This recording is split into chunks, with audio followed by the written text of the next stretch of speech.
నమస్తే. ఏప్రిల్ 11వ తారీఖు కవిమిత్రుడు యువ కవి ఆకాష్ మునిగాల కరెంట్ షాక్ కొట్టి చనిపోయాడు. అతన్ని గుర్తు చేసుకుంటూ అతని కవిత్వాన్ని ఒకసారి చదువుకుందాం. కవిత శీర్షిక ఇంకా ఎంతకాలం. ఎప్పుడో నాటిన కుల మొక్కలకు నెత్తురు పోసి మరీ పెంచుతూ వాటి గింజలను సమాజంలోకి విసిరేస్తున్నారు.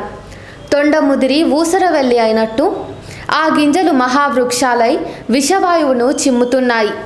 వాటి ఊడలు దళితుల మెడలకు ఉరితాళ్ళై ఎన్నో ప్రాణాలను బలి తీసుకుంటున్నాయి.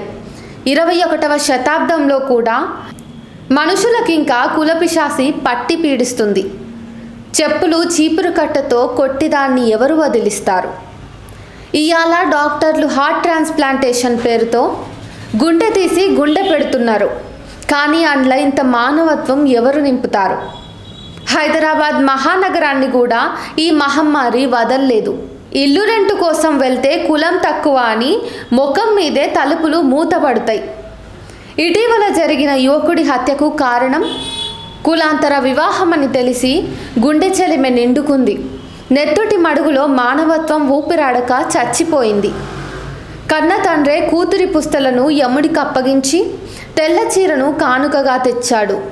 తీరా చూస్తే తాను ఆత్మహత్య చేసుకుని చావుబడిలోకి చేరుకున్నాడు. ఇప్పుడు గెలిచిందెవరు, ఓడిందెవరు?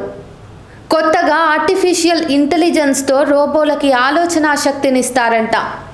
చూస్తుంటే వాటి తలలో కూడా కులబీజం నాటి పెంచేలా ఉన్నారు.